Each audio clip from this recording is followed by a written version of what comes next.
जय श्री कृष्णा। मयूर ज्योति संस्थान में आपका हार्दिक स्वागत है। अभिनंदन आप सभी का। मित्रों, आज मंगल दोष परिहार के विषय में हम सब उपस्थित हुए हैं। कुंडली में मंगल दोष के बारे में कई बार हमारे पास में यजमान आते हैं, बताते हैं अपनी समस्याएं। आज हम मंगल दोष के बारे में आपको बताना चाह रहे हैं। एक कुंडली मैंने आपके सामने रखी है। ये वृश्चिक लग्न की कुंडली है और लग्न में सूर्य विराजमान है। द्वितीय भाव में गुरु स्वग्रही होकर के विराजमान है। क्योंकि आज मंगल दोष के संबंध में बात करेंगे, इसलिए मंगल जो है अष्टम भाव में स्थित है। 1, 4, 7, 8 और 12वें स्थान पर यदि मंगल होता है तो मंगल दोष बनता है। ऐसे व्यक्ति जिनके 1, 4, 7, 8, 12 में मंगल होता है तो वो मंगल दोष से पीड़ित होते हैं, जिसके कारण उनके वैवाहिक जीवन में तकलीफ आती है। वर और कन्या दोनों के वैवाहिक जीवन दाम्पत्य सुख में तकलीफ आती है।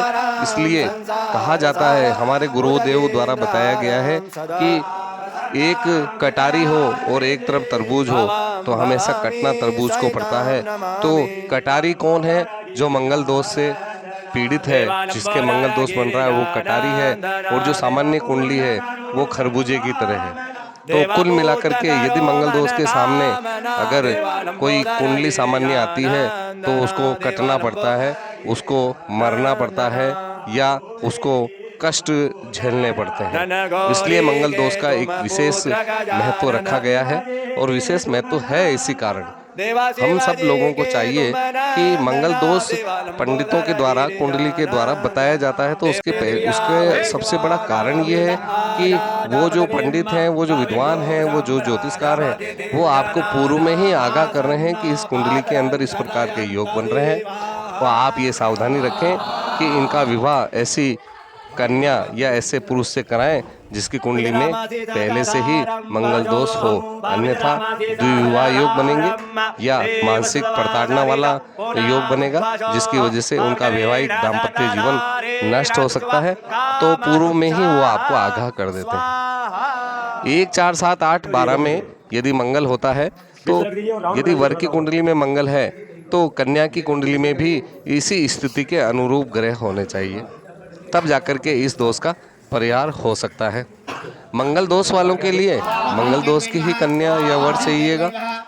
इसके अलावा मंगल दोष किसी व्यक्ति के बनता है तो आप ये ध्यान रखें कि सप्तम भाव में यदि क्रूर ग्रह बैठते हैं, जैसे शनि, मंगल, राहु और शनि क्रूर ग्रह बैठ जाते हैं, या कोई नीच का ग्रह नीच राशि में स्थित होकर के सप्तम भाव में बैठ जाते हैं, तो ऐसी स्थिति में भी मंगल का परिहार हो जाता है। इसके अलावा मित्रों, सप्तम भाव का स्वामी यदि अपने से षष्टम, अष्टम और द्वादश भाव में स्थित होता है तो भी वह अकारकता की स्थिति में जाता है।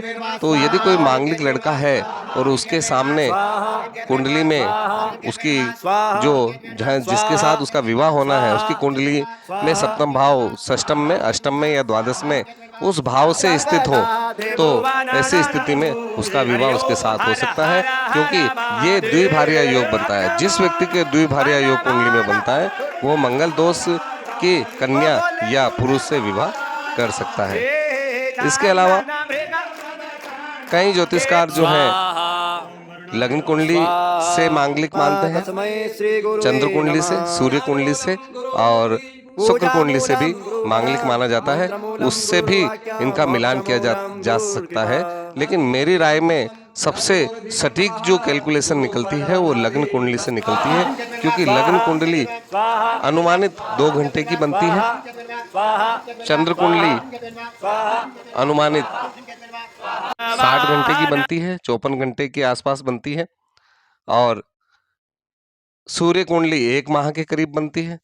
शुक्र कुंडली भी इसी प्रकार से बनती है।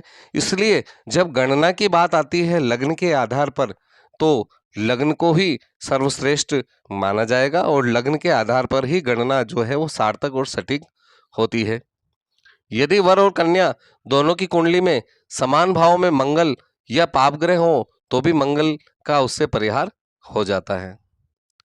शुभ ग्रहों के साथ संबंध करने वाला मंगल अशुभ कारक नहीं होता है, लेकिन फिर भी मांगलिक दोष में उसका विशेष ध्यान रखना चाहिए। कई बार देखा होगा आपने कि सप्तम भाव में मंगल उच्च का होता है, तो ऐसी स्थिति में उस योग का परिहार हो जाता है, लेकिन फिर भी इसमें थोड़ी सी विशेष सावधानी रखने की आवश्यकता होती है। इस आधार पर हम देखते हैं तो मंगल दोष का ये जो मैंने आपको बताया है, इस आधार पर परिहार करवा सकते हैं आप लोग, और ये आपस में कुंडली मिला करके हो जाता है। हमारी संस्कृति, हमारे सनातन धर्म में पूर्व से ही इस प्रकार की व्यवस्था कर दी गई थी। मान लिया जाए कि कोई व्यक्ति जिसकी कुंडली बचपन में इस प्रकार से कमजोर बन रही है, तो उसके परिवार को यह ध्यान और यह आभास होना चाहिए कि मेरे बच्चे की कुंडली में इस प्रकार का योग है, तो मुझे उसी प्रकार